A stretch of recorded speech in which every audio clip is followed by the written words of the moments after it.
4 things that will keep you going, inshallah. 1, whether good or bad, Allah has a plan for me. The outcome happens and you say, Subhanallah, Allah has a plan for me. What is it? I don't know, but He has a plan. I am certain He has a plan. Number 2, if it's a suffering that happened to you, say 100% good is going to come out of this suffering. 100%. Good is going to come out of this suffering I'm going through, and it will. Or number 3, this suffering is a test for me. I know this is a test from Allah. It's possibly a test for my hereafter, and a test of knowing myself. I will pass it and I will not let it overcome me. You know that test one and this suffering and all that? The shaitan will come to you right at the point of your lowest point. They will come to you right at the point where the outcome happens. Sometimes you might think, oh, I expected more of an outcome. It didn't happen that way. The shaitan comes to you and says, I've got him. I've got him and her. I'm going to start whispering right now. What do they whisper? You missed out on this, man. You could have done that. You're a failure. You had this opportunity. Your friend does it. You missed out. What are you doing?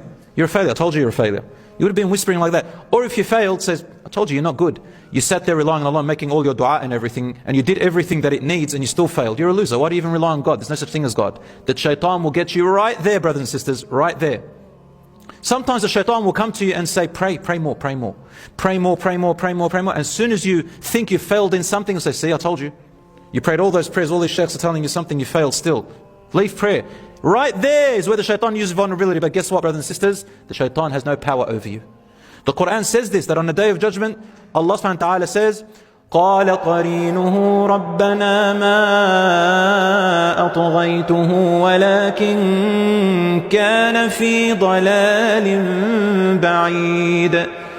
His own or her own shaitan that is born with him, the qareen, will say on the Day of Judgment, oh my Lord, I did not make them go astray, but he or she was too far.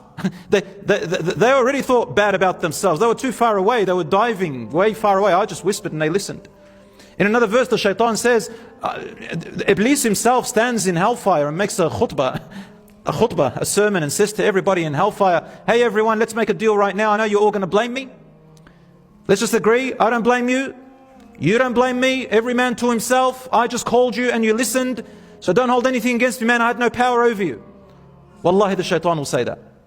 So you have power over yourself, brothers and sisters. So the 4 things are, something happens after you tried your best. Think, Allah has a plan for me. Number 2, good is going to come out of this suffering.